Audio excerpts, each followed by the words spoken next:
Olá, amigos do Canal 10, estamos chegando com mais um Biografias de Nossa Gente. E hoje estamos recebendo aqui nos estúdios da Atual TV o professor universitário e vereador patobranquense Guilherme Silvério. Já vamos conversar com ele por aqui. Segura aí, nós já voltamos. Marvil Comunicação Visual, mais de 20 anos no mercado, investindo constantemente em novas tecnologias para melhor atender seus clientes. Nova máquina Iron, fazendo impressões digitais com até 3,20 metros sem emendas. Exclusividade Marvil, plotter de recorte a laser, proporcionando maior precisão no corte de acrílico e MDF. Com experiência, novas tecnologias e profissionais qualificados, a Marvil realiza trabalhos com qualidade e durabilidade. Fachadas comerciais, banners, personalização de frotas e veículos, placas de identificações, troféus em acrílico, luminosos e tudo o que você imaginar em impressão digital. Marvil Comunicação Visual, imprimindo qualidade. Na Rua Paraná 569, telefone 3224-2432 ou acesse www.marvilcv.com.br. Parzianello Acabamentos, uma grande loja com o que há de melhor para o conforto de sua casa. A maior variedade da região em azulejos, pisos cerâmicos e porcelanatos. E para finalizar a sua obra, dispomos de tintas Sherwin-Williams, com a moderna máquina onde você escolhe a cor na hora. Nosso crediário é facilitado. Tudo em até 10 pagamentos no cartão de crédito. Venha para Parzianello Acabamentos. Estamos esperando a sua visita. Nossa loja tem tradição e qualidade em Pato Branco. Rua Guarani, esquina com Oswaldo Aranha. Fone 3225-3083. O Magazine Avenida traz para você o melhor da nova estação. Marcas consagradas com as cores e tendências da moda atual. Moda feminina e masculina. Em destaque também a linha Praia Piscina. Do básico ao sofisticado, Magazine Avenida tem a roupa certa que combina com o seu bom gosto. Agora totalmente reestilizada, com mais conforto para todos os clientes. Venha nos visitar. Magazine Avenida, em frente à Praça Matriz e MA2, na Rua Tapajós, centro da cidade.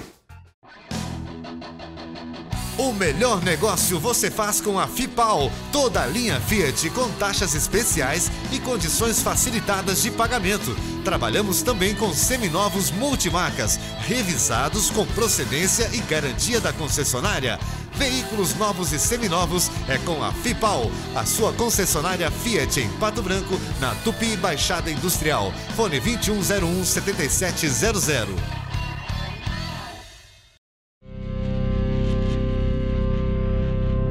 Estamos de volta com você no Canal 10, com o nosso Biografias de Nossa Gente. Como eu anunciei, nosso vereador Guilherme Silvério por aqui. Bem-vindo ao Biografias, Guilherme. Tudo bem? Tudo bem, eu fico feliz de poder estar participando. Estou assim, emocionado, feliz, porque eu sei como que é o programa, se algumas pessoas já me falaram, eu já mesmo vi. Então eu fiquei muito honrado e feliz de poder estar aqui. Então vamos falar um pouquinho da sua história, né? Você é nascido aqui mesmo, patobranquense? Patobranquense, né? Nasci aqui... Não sei se é para contar a idade, né? Mas pode contar. Há 40 anos atrás. 72? 72. Nasceu no São Lucas? No São Lucas. No São Lucas. No São Lucas. E sou o 10º filho. 10º filho? 10º filho, né? Meu pai teve 10 filhos e um filho adotivo. Então nós somos, na verdade, em 11. Família grande, né? Família grande. Então tem o bônus e o ônus. É muito bom ser o último. Não sei, eu não experimentei ser o primeiro. A sua família é oriunda de que região? O meu pai veio do Rio Grande do Sul. Meu pai é natural de Cruz Alta e minha mãe de Erechim. E eles se encontraram, vamos dizer assim, em Xaxim. Xaxim. A minha mãe morou em Chapecó, estudava ali em Chapecó. E o meu nono, né, que o italiano, parte da minha mãe, chamavam de nono, né? Meu pai não é italiano. Mas, digamos, o meu avô materno, Guilherme, o nome dele, ele tinha uma serraria. E o meu pai, na época, puxava madeira para essa serraria, para o meu avô, digamos assim, futuro sogro, que ele nem sabia que ia ser. Aí isso é ali em Chapecó e Xaxim. e os meus pais casaram ali em Xaxim. E aí, em 1953, 54, aportaram aqui em Pato Branco. Decidiram vir para cá. Então o município estava começando quando eles chegaram. Começando aqui. também aqui, nessa época, estava no ciclo da madeira também, né? Bastante. Seu pai veio trabalhar nesse setor ou já eles, na verdade, veio um irmão dele, que inclusive este irmão, que é vivo ainda, estava morando no Macapá. Aquele tempo já não, né? Não, agora. Nesse dia que nós estamos conversando, e nesta tarde, que ele morou anos lá, e nesta tarde que nós estamos conversando, ele está retornando para morar em Pato Branco. Pato Branco. Então, este meu tio chegou aqui em 1952, veio solteiro para cá, e na época estava começando o Sudoeste aqui, e o meu pai já estava casado ali em Xaxim, em 54. Convidou ele. Veio para cá. E aí, eles começaram no agronegócio. Né? Se você lembrar, aí na rua que tem a Noblesse Vídeo, esqueci o nome da rua agora. Ibiporã, onde que tem a Noblesse Vídeo, tem aquele estacionamento grande aí. O meu tio e meu pai abriram a primeira agroveterinária em Pato Branco. Ah, é? Eles começaram os negócios ali. Mas ali na década de 50 mesmo? Na década de 50. Tu lembra o nome da veterinária? Não lembro, mas foi ali. Eu não vou lembrar e nem vou saber, porque logo que eles chegaram aqui, então eles abriram a primeira. E aí eles que faziam esse atendimento veterinário aqui em Pato Branco e na região. E o seu tio era do meio? É que na época eles tinham muita prática com isso. Era prática mesmo, práticos, né? Claro que não ia. Sim, eram os práticos, daí abriram isso. E em seguida, eles tiveram dois negócios muito interessantes. Eles montaram aqui em Pato Branco, já logo em seguida, né, na década de 60, uma indústria de medicamentos veterinários. Aí esse eu lembro o nome, e possivelmente muita gente que vai estar nos ouvindo agora vai lembrar. Chamava-se Laboratório Iguaçu. Aonde que é esse laboratório? Onde era? No Marcante Peças, aí na Baixada Avenida Tupi, em direção do Sesc. À esquerda tem um auto center, hoje, de pneus ali. Sim, pertinho do rio ali? Pertinho do rio. Então, todo ali tinha uma infraestrutura de laboratório para medicamento veterinário. Isso na década de 60, mais ou menos? E então ele e esse meu tio, que estou contando que é vivo ainda, está voltando para Pato Branco nesse dia mesmo, está chegando de volta para Pato Branco. Olha que interessante essa história. E eles, então, abriram a agroveterinária, viram que havia ali um promissor e acharam mercado, daí contrataram os químicos, os laboratórios e montaram esse laboratório Iguaçu. Eu me lembro que eu era criança e eu ia ali nas estruturas e ainda tinha as estufas lá, toda a estrutura. E durou tempo? Durou tempo. O que eles produziam ali? Tudo, medicamentos. Eu penso que todos os medicamentos, né? Mas uma certa linha de medicamento veterinário.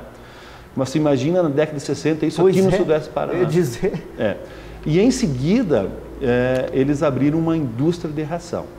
Mas você veja bem, Ita, hoje, né, observando a história do pai e do tio, isso há mais de 40 anos atrás, eles montaram uma indústria de ração animal, daí tinha o laboratório e uma indústria de ração animal. E aí sim, essa era a única indústria de ração animal que tinha na região. Mas eram verdadeiros empreendedores. Né? Só que lá onde eles montaram a indústria, ainda existe lá essa estrutura, eles tinham uma usina hidrelétrica própria. Você pensa só. Então eles eram para frente mesmo. Puxa, naquele tempo, né? Que hoje as coisas, claro, são mais fáceis, né? Sem muito recurso, fazer tudo isso. Veja bem, hoje para você montar, eles tinham uma usina hidrelétrica própria. Onde fica essa? Você bairro São Luís. Tá. Você toca a estrada ali, vai lá num lugar chamado Cachoeirinha. Tá. Você já deve ter ouvido falar. Claro. A Cachoeirinha, esse lugar, é porque tem uma cachoeirinha. É devido ao nome da cachoeira. E essa cachoeira era na terra deles. E funciona lá, sabe? Hoje eles já comercializaram, tá lá o prédio, a indústria está lá ainda. Tem lá a barragem ainda, o desvio e tal, está lá. Mas eles pararam as atividades já há alguns anos, o meu pai infelizmente faleceu. E esse meu tio foi para Macapá. Foi para o Macapá. E ele sempre no ramo de empreendedorismo, na agronegócio, era exportador de pimenta. Pimenta. E agora acho que ele já está numa certa idade, vou voltar para a minha origem para descansar. Mas que bom, vamos conhecer o teu tio, como é o nome dele? É Agostinho Silvério. Agostinho Silvério. E a esposa dele, Cite Silvéria, foi a primeira mulher vereadora em Pato Branco. Ah, é? Você já tem de família, então. Já, tem outros tios também. Né? Então, a família teve essa relação com o agronegócio aqui em Pato Branco muito forte. Com certeza. E tu veja, o interessante, a gente fala assim com orgulho disso, né, Ita? Eu era um menino na época disso, quando eles tinham a usina lá e tudo mais, mas se você olhar para trás, hoje é quase que, não digo impossível, mas seria muito difícil montar uma usina hidrelétrica própria. Eles fizeram isso há mais de 40 anos atrás. Pois é. Então o que eles pensaram? Eles economizaram a energia elétrica, né? Então eles tinham energia elétrica de graça, né? Numa estrutura e vendiam ração para toda a região. Se deram bem no negócio. Essa, te resumindo a história. Que beleza, que beleza. E você então nasceu em 72, morando na cidade daí? Sim, daí aí o meu pai, nessa época, quando eu nasci, ele já tinha esses negócios que eu estou te falando, e daí tinha terras aí aqui na região. Além desses negócios, eles tinham porções de terras aqui nas chácaras e sítios, e eles plantavam e produziam. E aí eu já nasci, digamos, aqui na cidade. Meus irmãos, alguns nasceram já no interior e depois vieram para cá. Só que esse negócio, eles tinham as terras e o negócio paralelo. Então eles tinham a indústria e mais a agricultura. A agricultura, sempre no sustentando no paralelo. A outra. E os irmãos sempre juntos? Sempre juntos, os meus irmãos mais velhos, né? Eu tenho, vários deles trabalharam, igual é a tua família aqui, por isso que eu estava perguntando. Todo mundo trabalhando? Trabalhando junto com a família, porque de certa maneira ajudava, né? Porque eles tinham o sustento deles, era um negócio interessante, há de se dizer, né? E ali o meu pai também repassava para eles. Que bairro você morava, o centro, Guilherme? Não, eu morava e moro até hoje no bairro Bortote, né? Vida inteira ali? Só saí algum tempinho logo que casei, depois retornei lá, comprei mais uma. Retornei no bairro Bortote. A origem da sua família é ali, no Bortote também? Do Bortote. Tá, Bortote. Porque esse laboratório, que é lá no Marcante, em frente da peça Marcante, é no bairro Bortote. No bairro Bortote. Então era muito perto de casa, da onde a gente morava, ali tudo. O pai tinha casa, não tem mais a casa lá hoje, já foi retirada a casa, tudo. Mas foi ali. Porque esse bairro, o bairro Bortote, como hoje, ele é um bairro que está no centro da cidade, né? Bem. E ele, na época, estava já, então, numa região já de saída lá para o pai tinha os negócios, lá para essa indústria, ficava próximo, e também lá Cachoeirinha, né? Na Cachoeirinha e nas terras que eles tinham lá perto do Chupim. Ficava tudo na mão, né? Tudo na mão. Beleza. Tu passou tua infância ali? Então, obviamente, no Bortote? Nadou no Rio Ligeiro, com certeza? Não chegou a pegar. Eu não nadei, mas muitas vezes que nós íamos jogar futebol ali onde que tem o Juventus Esporte Clube hoje, que hoje é fechado, só tinha uma cancha, que a gente dizia, muitas vezes tinham um perna de pau que chutava a bola no rio e tinha que entrar no rio. Eu entrei poucas vezes, sabe? Na época já não era tão limpo. Você jogava bola de tardezinho? De tardezinho. Até quase anoitecer? Não, até anoitecer. Até a noite. E como é que você ia embora, passar perto do cemitério? Tinha medo? Não, o cemitério ficava no outro lado. Não tinha medo? Não tinha medo. Mas quando era criança, que tinha que passar lá perto do cemitério, certo medinho aparecia. Porque a gente tinha um medo, né, de cemitério, né? Criança, né? É uma bobagem. É uma bobagem de criança mesmo. E antigamente era pior, né? Porque antigamente era muita história, assim, de assombração, disso, daquilo, né? Eles procuravam educar as crianças no susto. No susto, no medo. Quando não resolve, depois eles descobrem que não era verdade. Mas era sempre assim, né? Com certeza. Era diferente. Né? Hoje em dia as crianças é outra. E eu gostei tanto, tu falou do bairro, daí, obviamente, casei, acabei morando mais aqui no centro e tal, e vendi ali o que eu tinha, e comprei uma casa e voltei a morar no bairro Bortote. E vou te dizer, Ita, é por saudosismo mesmo. Eu voltei para curtir aquele lugar. Você se sente bem ali? Eu tenho uma relação muito grande com o lugar, com as pessoas ali, a lembrança, enfim. Aquela coisa toda que todo mundo tem, eu tenho, só que eu fiz questão, falei, não, eu quero voltar para lá. Quero voltar. Que bom que deu certo, né? Tá lá, então. Exatamente. E diz uma coisa, tu estudou aqui nos colégios do centro? Eu estudei no Carmela Bortote, que é na rua Olavo Bilac, onde hoje está instalado o SAMU. Sim. Ali era o Colégio Carmela Bortote, que era no lado da indústria do meu pai. Então não dava para fazer muita arte, porque o pai olhava lá de cima do escritório. Na saída no intervalo, ele olhava lá onde que eu estava. O meu caçula tá lá, será? Tá. Então dava para ver, daí eu ia no pátio da escola e olhava assim no prédio lá onde que o meu pai estava trabalhando. Então não dava nem para fazer arte. E aí eu estudei ali no Carmela Bortote, depois mais tarde que foi construído onde que é o Carmela Bortote hoje, na Rui Barbosa. Certo. Então eu estudei ali. E aí quando fui já... O ginásio foi lá pro... Não, eu fiquei ali até a 7ª série. 7ª série, na 8ª série que eu fui estudar no Agostinho Pereira. Tá. Daí fui para o Premem, fiz o primeiro e o segundo ano lá no Premem. E quando fui fazer o terceiro ano... Você é do tempo do propedêutico? Acho que era um pouquinho antes. Um pouquinho antes. E aí, quando fui fazer o terceiro ano, o Colégio Mater Dei estava montando o primeiro cursinho preparatório para vestibular. E aí, nesse meio tempo, quando fiz o primeiro... Já a partir da 7ª série, um pouquinho antes, eu comecei a praticar basquete. Lá no bairro e depois meio alto, né? E daí tive alguns professores que me ensinaram a jogar, depois fui estudar no Agostinho Pereira, e o Agostinho Pereira na época tinha uma tradição de basquete.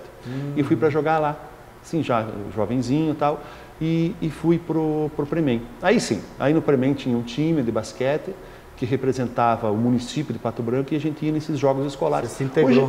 Hoje não tem mais. Não tem.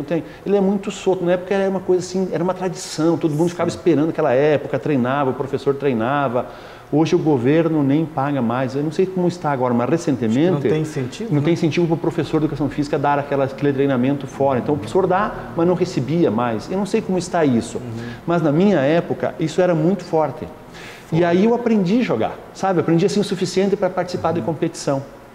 E eu joguei o primeiro ano, o segundo ano lá no Premem, e o terceiro ano, que eu estou contando a história do Mater Dei, o Mater Dei ia montar o primeiro curso preparatório. E o Mater Dei fez uma jogada de marketing na época muito boa. Parabéns para a professora Ivone e toda a turma da época. E nos deu uma bolsa de estudo para estudar no Mater Dei, fazer o terceiro ano lá. E representar o esporte. Aí ela contratou, tinha um treinador, então veja bem, nós era como se fosse quase um semi-profissional. Nós tínhamos toda a tarde, de segunda a sexta-feira nesse ano. Treinos? Em 89, treinos de 2 horas, com academia e tal, foi uma coisa muito bem bolada na época. Adivinha, o time ficou campeão regional, tudo mais. Poxa, claro. E aí, então eu fiz o terceiro ano ali. E eu me lembro que aconteceu uma coisa muito interessante num desses jogos. Guarapuava tinha tradição de time de basquete. E num desses jogos o pessoal viu a gente jogando lá e o treinador de Guarapuava veio me convidar para jogar em Guarapuava. Mas eu conversei com ele lá, nós fomos tomar um lanche lá na lanchonete, numa determinada cidade aí que estava acontecendo jogos na região. Me convidou, você sabe que eu fiquei lisonjeado, mas falei, puxa vida, né? Olha. Talvez se tivesse ido na época, tivesse tido uma chance num time mais profissional e tudo mais, mas eu acabei optando por ficar ainda em Pato Branco mais um pouco e estudar. E aí daí fui um pouquinho estudar no final deste ano, daí acabei saindo do Colégio Mater Dei e fui estudar um pouquinho em Curitiba, fui fazer um cursinho preparatório para lá. Enfim, e foi assim. Aí você prestou vestibular de... Não, daí eu voltei para Pato Branco e prestei vestibular. Daí ainda depois disso, fiz mais um cursinho em Londrina. Fiquei mais um tempo estudando em Londrina. E aí já era época de eu ir prestar serviço militar. Tinha o exército também. Aí fui prestar serviço militar em Palmas. Foi em Palmas? Daí... muito gostoso lá no inverno, né? E diz que é banho gelado de manhã, é verdade? Isso é conversa.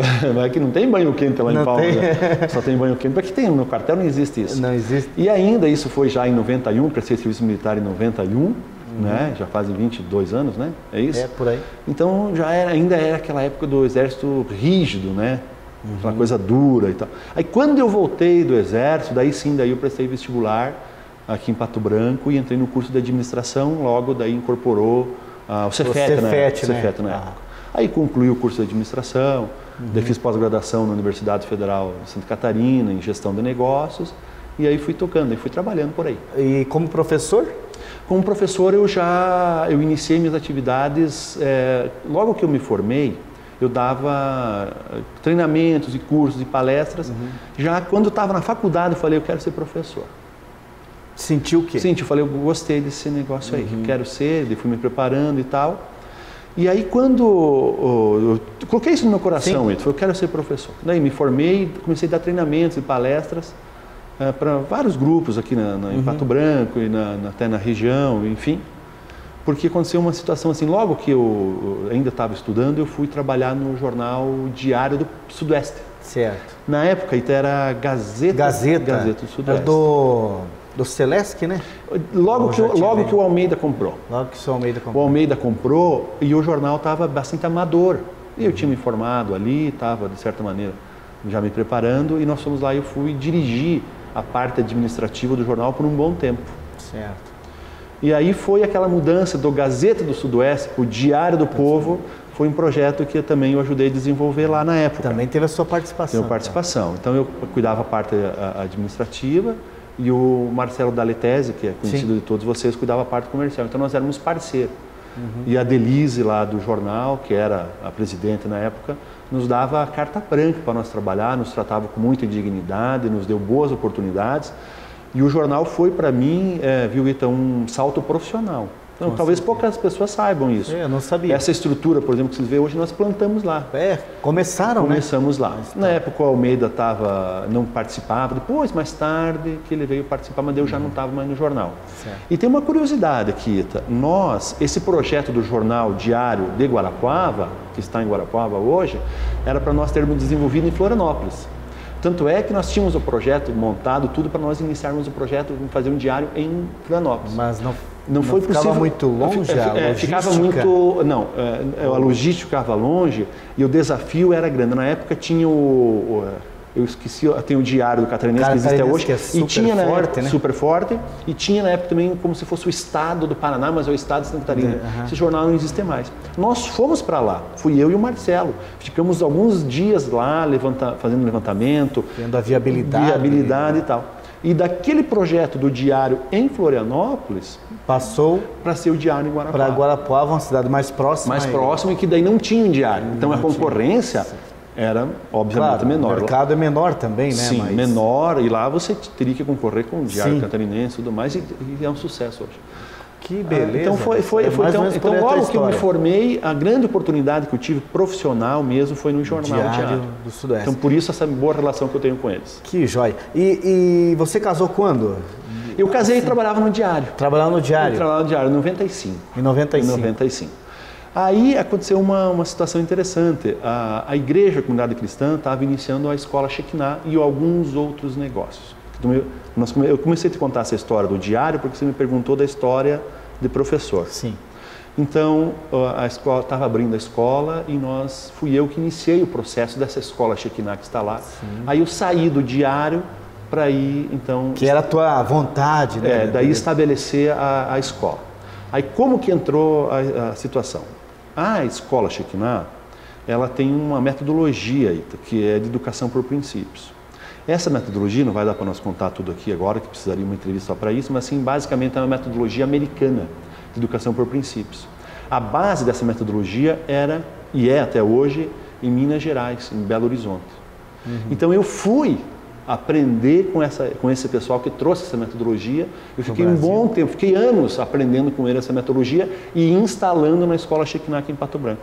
Nesse período, a minha esposa, que era funcionária de carreira do Cefet na época, veio junto comigo para nós instalarmos. Ela também é docente? Sim, ela é professora. Professora também?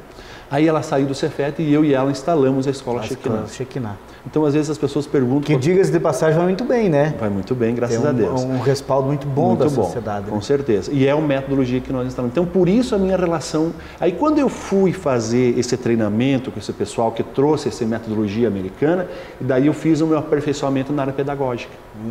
Aí eu aprendi com essa gente lá em Belo Horizonte e em São Paulo. Foi as minhas duas escolas que treinamentos aí. Treinamentos. E você... Daí que eu fui para a sala de aula, baseado nisso. Você é uma pessoa, assim, muito religiosa, né?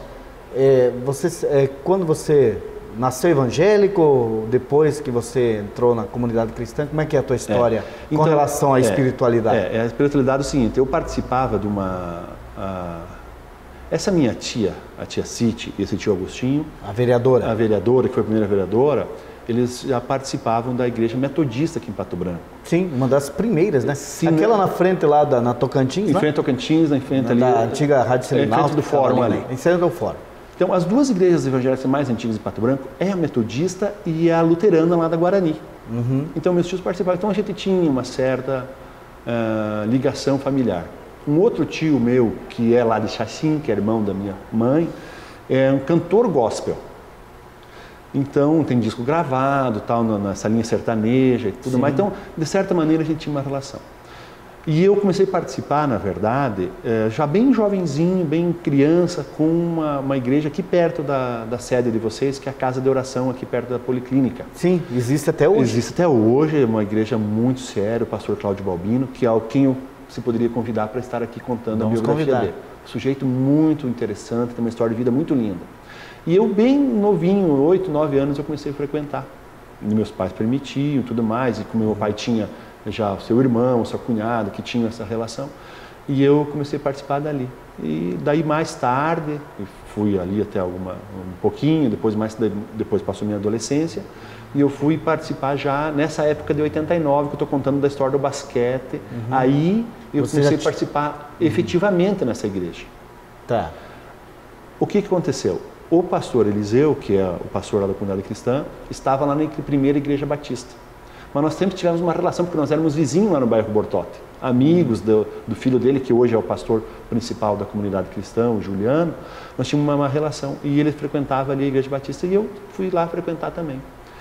E na época, eu acho que o pastor Eliseu deve ter contado isso para você, nessa época de 89, eles saíram da igreja batista para fundar a comunidade cristã. Saiu ele e um determinado grupo de pessoas. Neste determinado grupo de pessoas, eu estava junto. Então você participou da primeira reunião, da fundação da comunidade cristã.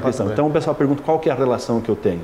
A relação é essa. É intensa? É intensa desde a primeira reunião. Desde o primeiro dia, carregando as cadeiras para... E continua lá firme, Continuo firme lá.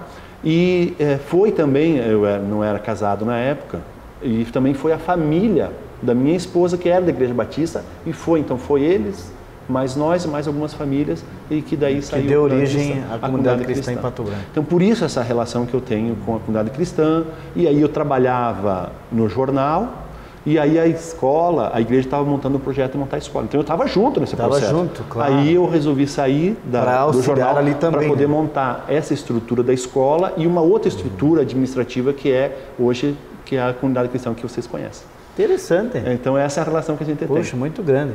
Então a gente procurou trazer para dentro da igreja essa parte administrativa.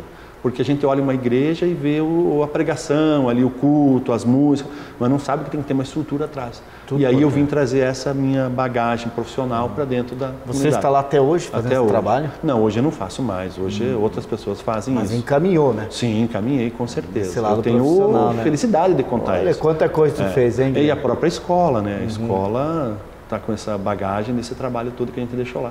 E as coisas vão andando, né, Ita? As coisas vão andando, outras pessoas vão tocando. Então sempre tem essa vida ativa na sociedade patobranquense, né? Bastante ativa, porque você está presente numa igreja, seja ela evangélica, católica, no movimento religioso, você necessariamente, na minha opinião, tem que contribuir com a sociedade, senão não tem sentido. Não tem Tem uma igreja para quê? Para procurar fazer o bem para as pessoas. Exatamente, é o que faz, o papel da igreja, né? Exatamente. Essa orientação. Nós vamos ao intervalinho comercial e já voltaremos então conversando, vamos falar da política agora, né? Do nosso vereador Guilherme Silvério, aqui na Atual TV.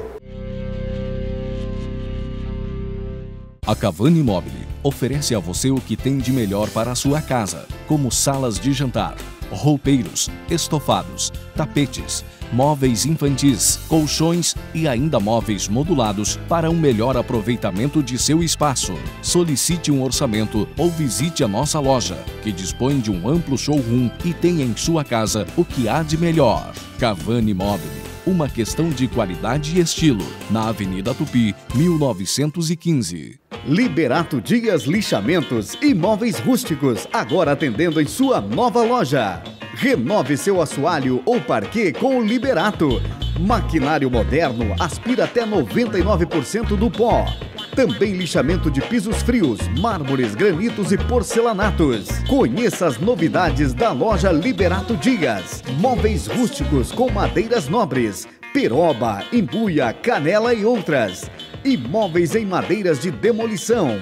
Trabalhamos também com projetos arquitetônicos em madeira, com pergolados, decks e fachadas. Trabalhar com madeira é nossa especialidade há quase 40 anos. Liberato Dias, novo endereço, Rua Tamandaré, esquina com Xingu, em frente ao Residencial Teomar. Fones 3225-5099 e 3225-1535.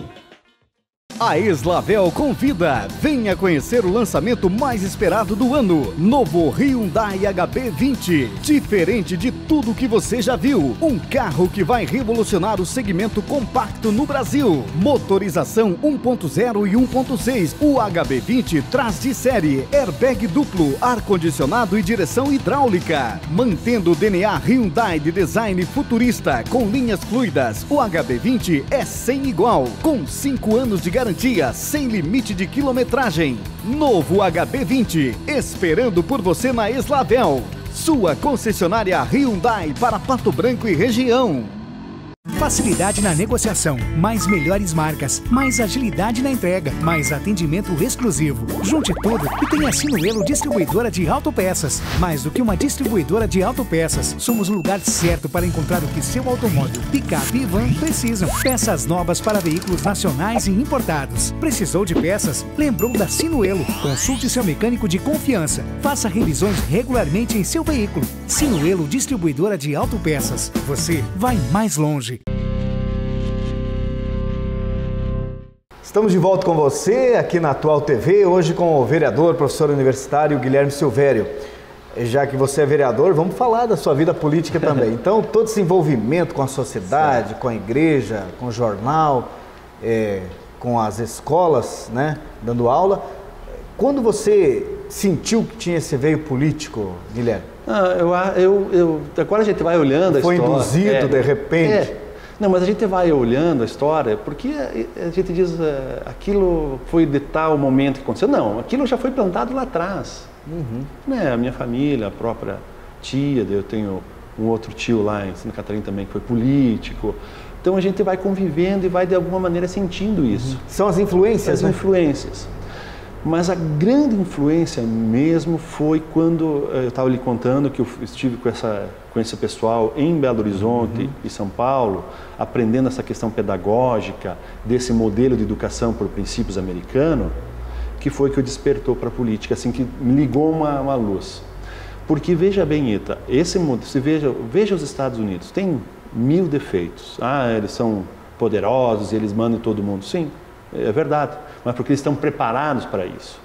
E o modelo de educação nos Estados Unidos, que é um pouco desse modelo que a gente trabalha na Escola Shekinah, é esse modelo de despertar o aluno para ele produzir, para ele fazer diferença na sociedade. Não fazer diferença no sentido de eu sou melhor, eu posso, não, no sentido de promover uma sociedade melhor. São várias listas de coisas que são trabalhadas na educação por princípios. E uma delas é essa questão governamental. Mas não governamental partido político partidário, assim, a questão política, o meu partido contra o teu partido. Não, não nesse aspecto. No aspecto assim, eu sou um cidadão, eu tenho uma certa possibilidade de ajudar, então eu vou participar. Então você vai preparando. Por isso que você vê tantos cientistas nos Estados Unidos, porque você vê tantas pessoas na arte, como é desenvolvida a arte, o cinema, a TV, sim, nos Estados Unidos. Esse modelo de educação é trabalhado nos Estados Unidos. Quando eu fui ter contato... Toda a educação deles é por princípio? Não, uma linha. A linha da fundação dos Estados Unidos, digamos assim, pioneira dos Estados Unidos. É essa de educação por princípios. Nossa, depois de um tempo ela abriu-se em duas linhas nos Estados Unidos, essa natural que nós conhecemos e essa de educação por princípios. Puxa, interessante. Então ela te despertou também? Despertou por isso. Então foi quando eu estive trabalhando com esse pessoal em Belo Horizonte e em São Paulo, por causa da Escola Shekinah, que aí eu falei, não, eu quero contribuir. E você teve apoio assim para... Não, com certeza, daí você vai conversando com esse, com aquele, mas sem dúvida nenhuma a minha base de lançamento foi a comunidade cristã. Que ano que você entrou efetivamente? Eu comecei a me movimentar em 2003. Comecei a me movimentar, falei, 2004 vai ter campanha, eleição, e nós, nesse meu grupo que me apoia, em 2002, 2003, que nós começamos a nos movimentar. Na primeira você já me elegi, que foi em 2004, daí assumi em 2005, né? Tá. Daí foi o primeiro mandato, de 2005, 2008, 2009, e agora esse que nós estamos começando. Para o terceiro.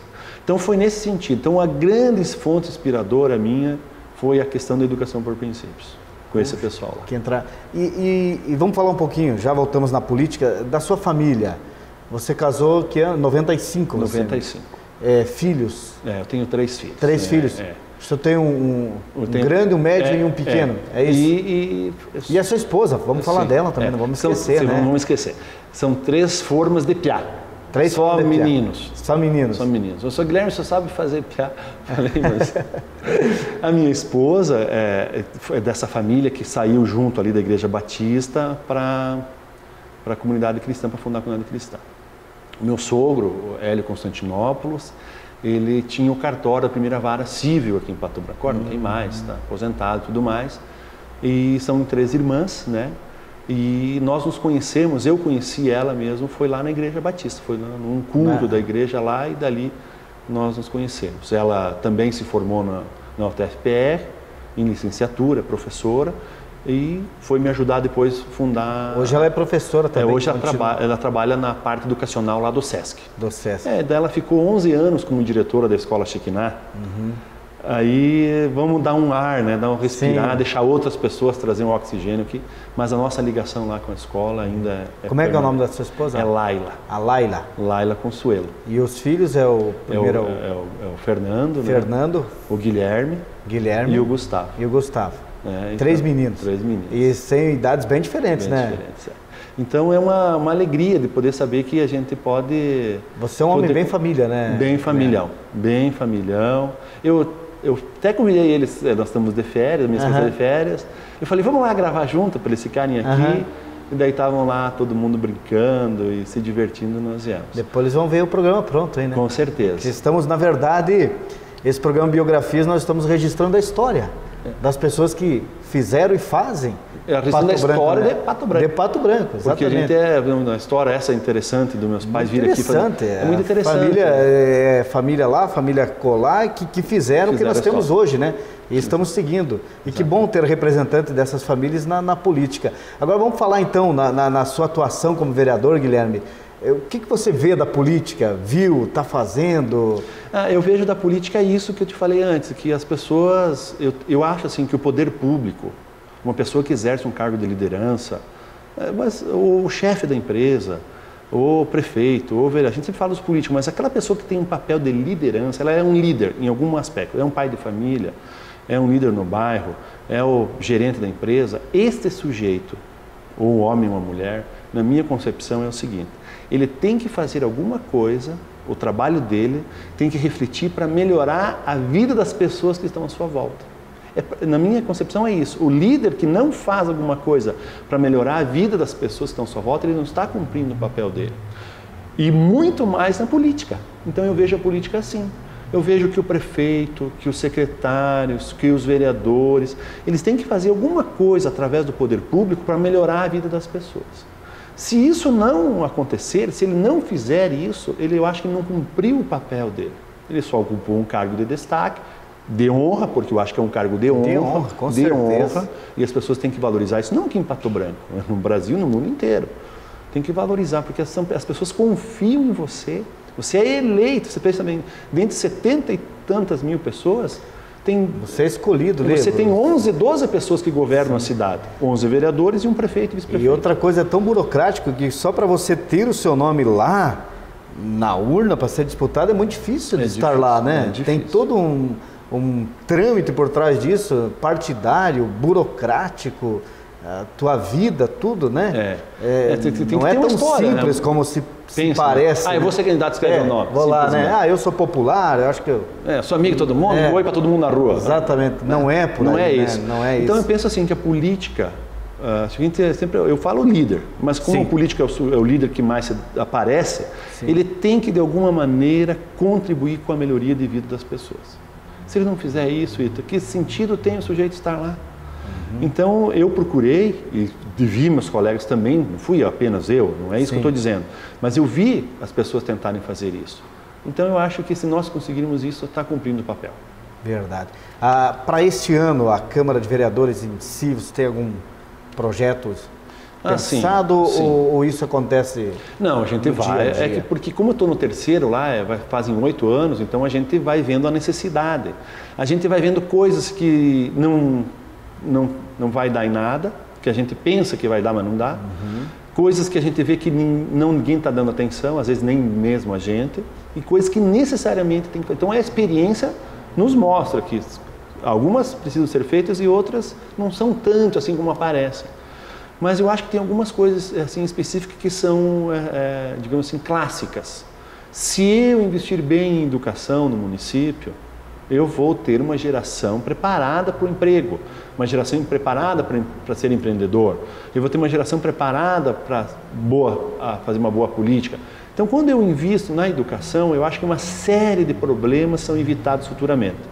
Só que a gente não consegue ver esse menino hoje que está aqui no primeiro, no segundo, no terceiro ano, você não consegue ver ele um empresário, não consegue ver ele um médico, não consegue ver ele um político, porque ele é uma criança. Mas nós temos que saber que a vida vai passar para mim, vai passar para você e vai passar para aquela criança. Então, eu entendo assim, se nós investirmos nossas forças na educação, mas não é assim, Ita, é resolver o problema lá que está faltando material na sala de aula. Isso é fundamental. Isso é básico. Isso é básico. Eu estou dizendo aquela educação que transforma a sociedade. Aquela educação que estou falando americana. Não pegar aquele modelo, não estou dizendo isso, porque não caberia, tem que ser uma coisa mais estruturada, mas pegar aquele modelo que transforma a mente da pessoa, que faz a pessoa enxergar diferente. Que às vezes você pega uma comunidade carente, em determinado lugar aqui da cidade, não vou citar, mas não há necessidade, se deve imaginar, e os que estão nos assistindo também, e aplicar uma educação lá que transforme a criança e que atinja a família. A educação tem esse poder. De penetrar lá além do colégio, né? Dentro, você entra na família, você traz a família. Então, o que eu quero dizer com isso? Se um governo, não estou dizendo este governo, qualquer governo, não esses vereadores, qualquer cidade, efetivamente se esforçarem na educação, se tem um resultado a longo prazo. Só que as pessoas não gostam do longo prazo. As pessoas gostam de ver amanhã. Imediato, né? Eu quero ver amanhã aqui a rua Itacolomi aberta com as duas mãos. Sim. Eu quero ver amanhã lá no meu bairro que não tem o esgoto, ter o esgoto. Eu quero ver amanhã as casas populares. Eu quero ver no mês que vem. Você sente uma certa pressão nesse sentido? Com certeza. Nós estamos vivendo no mundo do imediatismo, né? Então, você pega o celular e liga lá de longe, liga imediatamente para os teus negócios, você acessa a internet, é tudo imediato, você liga do telefone em casa, eu te entrego a pizza, você não precisa mais, aquele serviço de cozinhar o arroz e feijão é a pizza. Então, é um mundo de imediatismo e isso, infelizmente, nós temos que tomar cuidado, isso está se espalhando. Então, e isso também reflete no poder público, as pessoas querem agora, querem que seja feito agora.